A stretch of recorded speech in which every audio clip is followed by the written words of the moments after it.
Boa noite, patriotas. Acabei de chegar de Taubaté.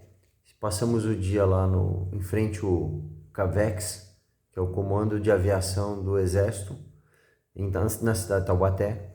Fomos lá para contribuir, né, com a nossa presença. Estava lotado, eu não tenho ideia de quanta gente tinha lá, mas era muita gente, muito mais do que eu imaginava encontrar, tá? Meu carro ficou a 2,5 km aproximadamente do portão onde aconteceram as manifestações, então assim, tinha muita gente mesmo. Realmente não dá para avaliar, teria que chutar alguns milhares de pessoas lá, não sei dizer quantas. E o que a gente percebeu basicamente é que assim, isso se repetiu em vários pontos do país. Obviamente cidades maiores como Rio de Janeiro, São Paulo, Belo Horizonte, enfim, cidades com maior número de habitantes tiveram uma participação, uma adesão muito maior. O pessoal de Ubatuba foi para várias cidades, foi para São Sebastião, foi para Taubaté, foi para Caçapava, então houve uma distribuição das pessoas por região. Além disso aí, eu precisava agradecer, antes de qualquer coisa, duas situações. Primeiro, o vídeo que eu gravei ontem, pela absoluta falta de condição de responder a todas as indagações que me fizeram. Muita gente me ligou, me mandou mensagem, eu não consegui responder todo mundo, então gravei pela primeira vez um vídeo no YouTube e postei nos grupos de WhatsApp, Telegram, e para minha surpresa teve já mais ou menos um dia que eu fiz isso, já está perto de 200 visualizações, o que é muito, principalmente porque eu nunca tinha feito isso. Então agradeço aí pelo interesse de todos vocês. E o segundo agradecimento é pela movimentação hoje em Ubatuba, né? Muitos de nós saímos de Ubatuba, fomos para São Sebastião, para Taubaté, para Caçapava, para São José, para nos manifestar nas portas dos portões dos quartéis, mas ao mesmo tempo que nós fizemos isso, a maioria ficou em Ubatuba e se manifestou ao lado da rodovia Rio Santos, ali na Praia Grande. Eu vi a manifestação muito potente, parabéns para vocês. Eu vi que o trânsito não foi parado, portanto não gerou nenhum problema para as pessoas, não houve o impedimento das pessoas livremente circularem, as pessoas continuaram circulando, a liberdade de ir e vir prevista na Constituição foi preservada, mas vocês se manifestaram debaixo de chuva, tempo frio, e parabéns a todos aí por essa operação, vamos chamar assim. Por sinal, esse grupo tem sido fantástico, né? Se vocês avaliarem desde dos adesivaços do Fora Dória, os protestos contra o fechamento do comércio, depois as manifestações 1º de maio, 7 de setembro de 2021, 7 de setembro de 2022, manifestações a favor da eleição do presidente Bolsonaro, adesivaços, campanha no calçadão, distribuindo informação para as pessoas, fazendo campanha para o presidente, depois essas mesmas manifestações e ações também na Feira Livre, carreatas, foram várias carreatas, uma mais potente que a outra. A primeira carreata nossa começou com 120 carros, mais ou menos, e a última deu 1.200, quer dizer, multiplicamos por 10. Enfim, sensacional, né? Nós aprendemos a fazer política, aprendemos a mostrar força, e tudo isso sem uma liderança de um político profissional. Tudo isso orgânico, tudo isso com a boa vontade das pessoas, com o patriotismo, defendendo os valores da família, os valores conservadores. Então, acho que a gente evoluiu muito. Isso também é graças ao presidente, ele nos ensinou isso daí, a gente não sabia nada disso, não é verdade? Por último, aí eu queria falar então sobre há um certo desânimo entre algumas pessoas, e eu mesmo às vezes fico desanimado também, tá certo? A gente é humano. E eu fiz aqui um raciocínio e me colocando no lugar do presidente. Imaginem que vocês estivessem no lugar do presidente, né? A gente tem que se imaginar no lugar da outra pessoa, nós temos que ser empáticos. E pensem vocês no lugar dele, e vocês vendo as pessoas tomando chuva, tomando sol, e sofrendo por uma causa nobre, mas estão sofrendo, estão se desgastando, estão abrindo mão de trabalhar, estão abrindo mão de ficar com a família. E ao mesmo tempo, do outro lado, as pessoas que precisam circular, precisam entregar suas mercadorias, precisam chegar nos hospitais, precisam chegar no trabalho, tendo dificuldade para se deslocar. Então a manifestação do presidente hoje foi uma manifestação de um estadista, um sujeito sério, que respeita a legislação, que respeita os direitos individuais, e ele é um conservador, e como conservador ele não abre mão da legalidade e dos direitos individuais, de respeito aos direitos individuais. Então nesse sentido ele veio se manifestar para o pessoal, olha, se manifestem, ele falou, continuem se manifestando, veja o que ele falou, a manifestação é livre e deve ser feita, porém, preservem o direito de circulação das pessoas, porém, não façam obstrução nas estradas. Então, basicamente, o que ele está falando não é para as pessoas desistirem, o jogo está sendo jogado, é simplesmente o modo como o jogo tem que ser jogado. Isso é importante ficar claro, tá bom? Quando eu vi a mensagem também fiquei meio desanimado, mas não é isso. Agora vamos às opções, tá? Nós temos aqui, tudo é trabalhado no campo da imaginação, tá certo? Nós não temos as informações necessárias.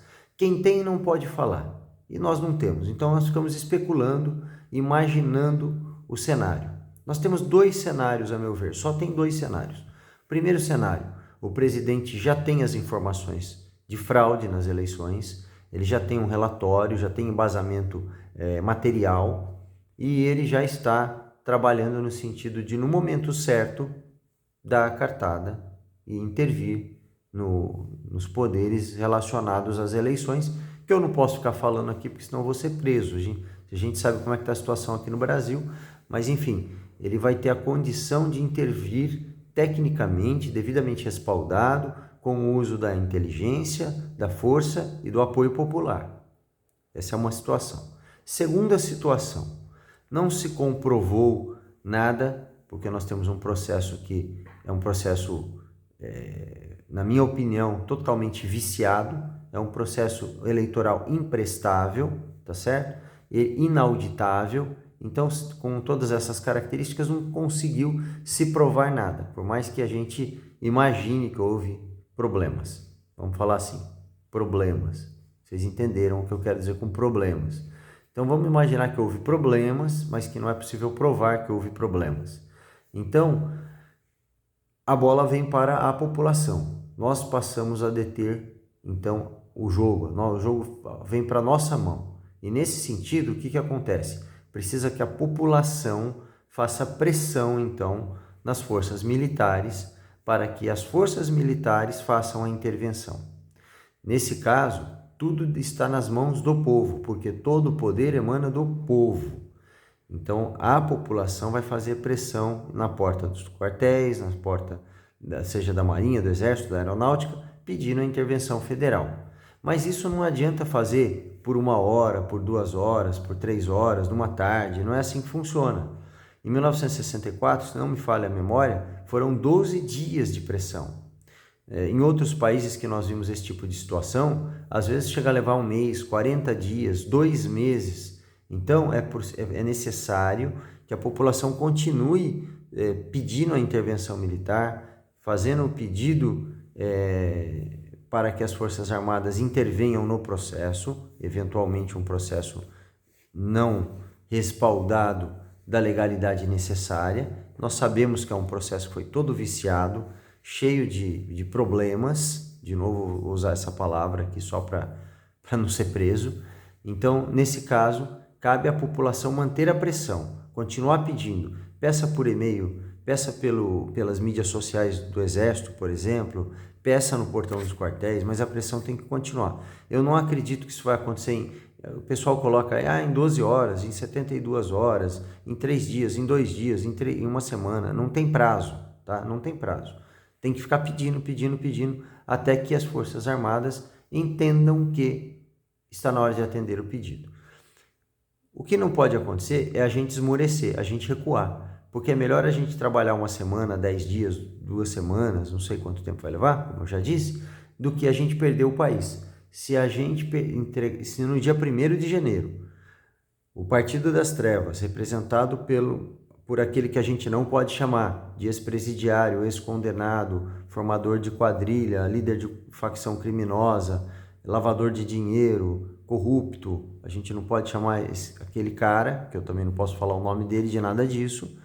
Então, se esse cara assumir no dia 1º de janeiro, as Forças Armadas vão estar sob o comando dele, ele vai ser o líder das Forças Armadas. Aí vocês imaginem esse sujeito, que eu não posso falar o nome, comandando as Forças Armadas, mais o STF, mais o fato que esse sujeito vai poder substituir 3 ministros do STF durante seu mandato. e mais o histórico de mensalão, que na prática significa dominar também o Congresso, tá certo? O que vai acontecer? Vai acontecer que nós simplesmente vamos perder qualquer possibilidade de mudança. Acabou. Não tem volta mais. Venezuelou. É só uma questão de tempo. Pode acontecer em 1 ano, em 2, em 3, em 5, mas é um processo que não tem mais como ser alterado. Está dado o rumo da história do Brasil. Então nós temos de hoje, dia 2 de novembro de 2022, até o dia 31 de dezembro de 2022, para reverter essa história, para evitar que não cheguemos ao fim do Brasil. Dia 1 de janeiro, se esse cidadão, que eu não posso falar o nome, que eu chamo de ex-presidiário, assumir a presidência da República, será o fim do Brasil. Isso não é ladainha, não é para chamar a atenção de vocês. Será o fim do Brasil. Esse fim poderá ser rápido, poderá ser lento, poderá ser menos ruim ou pior, mas está dado, não tem como reverter mais. Então nós temos daqui de hoje, dia 2/11/2022, até o dia 31/12/2022, para fazer alguma coisa. O que nós, população, podemos fazer? Já que nós não temos a capacidade bélica, nós não temos as informações e nós não temos a capacidade de mobilização. Nós não temos uma liderança. Só existe uma liderança, que é o presidente Bolsonaro, e que por ser um presidente, por institucionalidade, ele não pode fazer o que nós podemos fazer. Então cabe a nós, como população, como sociedade organizada, pedir às Forças Armadas que detêm a força para que faça uma intervenção federal, mantendo assim a lei, a ordem e respeitando o processo democrático, evitando o fim do Brasil. Eu espero ter sido claro. É isso que nós podemos fazer, é o que nos cabe. Se é muito, se é pouco, se nós gostamos disso, não gostamos. Eu particularmente queria parar de falar desse assunto. Estou cansado, mas eu acho que é isso. Não temos outra alternativa, tá certo? Em seguida, eu vou colocar nos grupos de WhatsApp e do Telegram também um vídeo de hoje. Me foi passado como sendo de hoje, eu acredito que é sim, do pessoal vermelho abertamente declarando que a América Latina agora é comunista, é socialista. Então, isso respalda o que eu estou falando para vocês. Uma manifestação grande, com vídeo, com imagens e com falas. Eu também não estou inventando nada, vocês vão ver. Eu vou colocar o vídeo nos grupos de WhatsApp, Telegram. Então, eu peço a vocês que continuem com a pressão. Na medida em que vocês possam, continuem com a pressão, não parem, que é o que nos resta, gostemos ou não. Deus, pátria, família e liberdade. Que Deus proteja o nosso país, as nossas famílias e o nosso futuro. Um abraço a todos.